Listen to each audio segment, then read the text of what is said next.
ఇప్పుడే country delight యాప్ని download చేసుకోండి. Download the country delight app now. But ఎప్పుడైనా మల్లెమాల నుంచి కానీ జబర్దస్త్ నుంచి బయటకు వచ్చేటప్పుడు ఎప్పుడు భయం అనిపించలేదా? ఎందుకంటే ఆర్థికంగా ఎటువంటి సపోర్ట్ ఇంటి దగ్గర నుంచి లేదు, ఫైనాన్షియల్గా నువ్వు అప్పటికి సెటిల్ అవ్వలేదు, వచ్చిన దానికి సరిపోతుంది. ఇప్పుడు ఒక స్టెప్ వేసి సినిమాలలో అవకాశాల కోసం దిగితే అక్కడ కుదరకపోతే మళ్ళీ ప్లాట్ఫామ్కి వస్తే రాణిస్తారో లేదో ఇవన్నీ డౌట్లు. ఇప్పుడు ఎందుకు వచ్చావు మల్లెమాల నుంచి బయటకు అంటే ఏమని చెప్తావు? అసలుకి జబర్దస్త్ నుంచి ఎందుకు బయటకు వచ్చావు? ఇప్పుడు కూడా చెప్తున్నా కదా, నేను ఎప్పుడు బయటికి రాలే. నేను అదే చెప్పేది, మంచి లైన్ చెప్తా, మీరు చాలా జాగ్రత్తగా ఉండాలి. నేను అందుకే నేను ఎక్స్ప్లెనేషన్కు టైం పడుతుందని ఇంటర్వ్యూలకు రాను. ఎందుకంటే మీరు అడిగే క్వశ్చన్ ఉంటుంది, దాని క్లారిటీ నేను ఇవ్వాల్సి వస్తుంది. నేను ఇప్పటికీ బయటికి రాలే. ఓకే, నేను ఇప్పటికీ బయటికి రాలే అన్నది ఎందుకు చెప్తున్నా అంటే, నేను మొన్న మల్లెమాల వాళ్ళు పిలిచి శ్రీదేవి డ్రామా కంపెనీ ఇప్పటికి ప్రతి వారం ఫోన్ వస్తుంది. వాళ్ళు ఎప్పుడు అడుగుతారు? నా షూటింగ్ ఉన్న రోజు అడుగుతారు. వీలైనప్పుడు పోయేస్తున్నా, సినిమా ప్రమోషన్స్కో ఈవెంట్కో పోయేస్తున్నా. చూడు, ఒక కన్న తల్లి దగ్గర ఒక బిడ్డ ఉంటుంది. ఆ బిడ్డ 6 సంవత్సరాల లోపు సంఖ దగ్గర ఉంటుంది, చంకలో అమ్మ దగ్గర ఉంటుంది. 6 సంవత్సరాల తర్వాత నువ్వు చంకలో పెట్టుకోవడానికి ట్రై చేయి, 3 సంవత్సరాలకే దిగుతారు. కానీ 6 సంవత్సరాల లోపు దగ్గరలో ఉంటుంది, తల్లికి దగ్గర. 6 సంవత్సరాల తర్వాత పరిగెడుతుంది, ఇల్లు దాడుతుంది. ఓ 11 సంవత్సరాలకు కాలనీ దాడుతుంది, ఓ 16 సంవత్సరాలకు ఊరు దాడుతుంది, ఒక 20 సంవత్సరాలకు దేశం దాడుతుంది. ఆ బిడ్డ అమెరికాలో సెటిల్ అవుతుంది. అంతేనా? యాక్టింగ్ అనే పాఠశాల స్టార్ట్ అయింది నాకు జబర్దస్త్. నేను ఆ డయాస్ దాటిన, అక్కడ పిల్లాడు ఆశీర్వాదంతో ముందుకు వచ్చిండు. నేను జబర్దస్త్ నుంచి వచ్చి మూవీస్ చేస్తున్నా. అంటే స్కూలింగ్ నుంచి ఒక దగ్గరికి ఇంకో ప్లేస్కి వచ్చిన, అది కాలేజ్ అనుకో. విశ్వవిద్యాలయం అనేది స్కూల్లో చదివే వాళ్ళందరూ స్కూల్లోనే ఉన్నారు, కాలేజీకి రావట్లేదు ఏంది? నేను అందరి గురించి కాదు, నా మాత్రం. ఎందుకంటే అందరిది ఎందుకు వద్దంటే, నేను తల్లి దగ్గర నేర్చుకున్న పిల్లాడిని నా వర్షనే చెప్తున్నా, ఎవరికి కాదు. ఇది నేను పాఠాలు నేర్చుకున్న సంగతి నాకు ఎట్లా తెలుస్తుంది? నేను ప్రయత్నించినప్పుడు పరిగెత్తినప్పుడు తెలుస్తుంది. అట్లా నేను ప్రయత్నించిన, పరిగెత్తిన 2-3 సార్లు దెబ్బలు పడ్డాయి, డబ్బులు లేకుండా. సార్ 2017 నుంచి చెక్ లేదు, నెక్స్ట్ మంత్ నుంచి చెక్ లేదు, ఈవెంట్కి పిలువరు, జబర్దస్త్లో కనపడితేనే ఈవెంట్ పిలుస్తారు.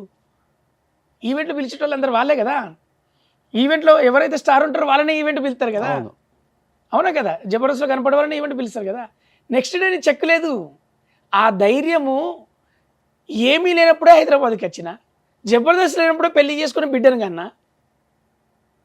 ఆ ధైర్యం ఫస్ట్ నుంచి ఉందా లేదా? రేడియో జాకీ చేసిన, టీవీకి వచ్చిన, సినిమాకి వచ్చిన, నేను మార్చుకుంటున్నది ఎదగాలన్న క్రమంలో నన్ను నేను తెలుసుకుంటూ ముందుకు వెళ్తున్నా. మధ్యలో ఫైనాన్షియల్గా కొంత చితికారా? ఇప్పుడు కొద్దిగా మెరుగుపడ్డది కావచ్చు, కానీ ఫైనాన్షియల్గా ఇబ్బంది లేకుండా ఉండదు. ఆ టైంలో నా భార్య సపోర్ట్ చేసింది.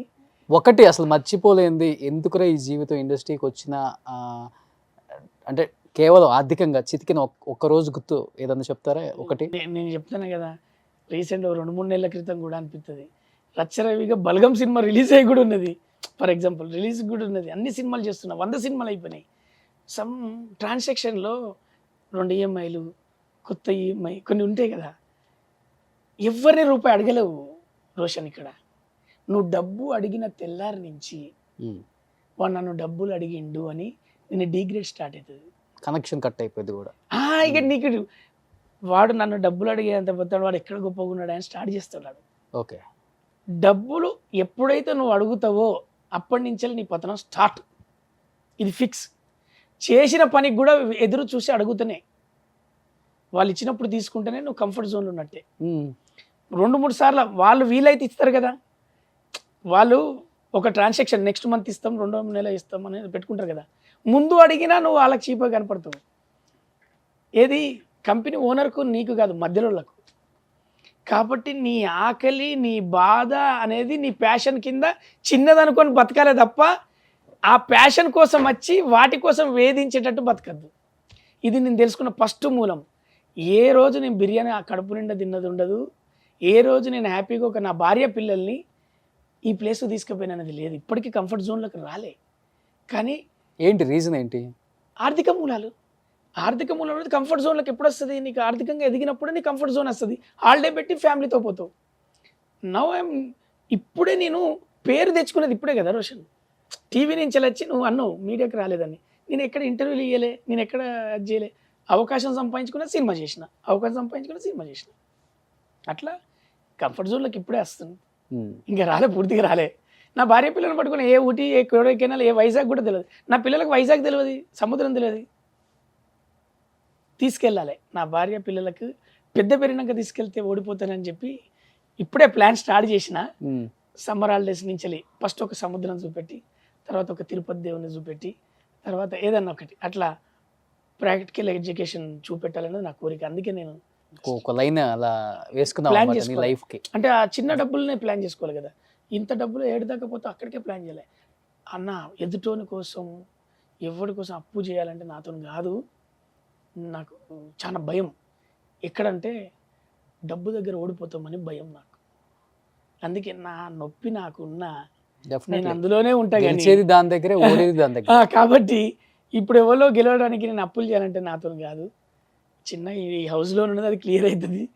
కారు మనం తీసుకున్నాం, అది లోన్ క్లియర్ అవుతుంది. కానీ నేను ఎదుటోని కోసం అప్పులు చేయాలంటే, ఎదుటోనికి బ్రాండ్ మెయింటైన్ చేయాలంటే నా వల్ల. గ్రేట్ రక్ష, ఈ విషయంలో బాగా నచ్చావు. మరి మంది ఇన్ని సినిమాలు చేసిన వాళ్ళ మనకేం అది ఇది కారు ఆడి BMW వస్తుంది, డ్రైవర్ వస్తున్నాడు ఆగు, అది ఫోన్లు అసలు వచ్చేది రాని పక్కన పెడితే ఆ హవా తట్టుకోలేము.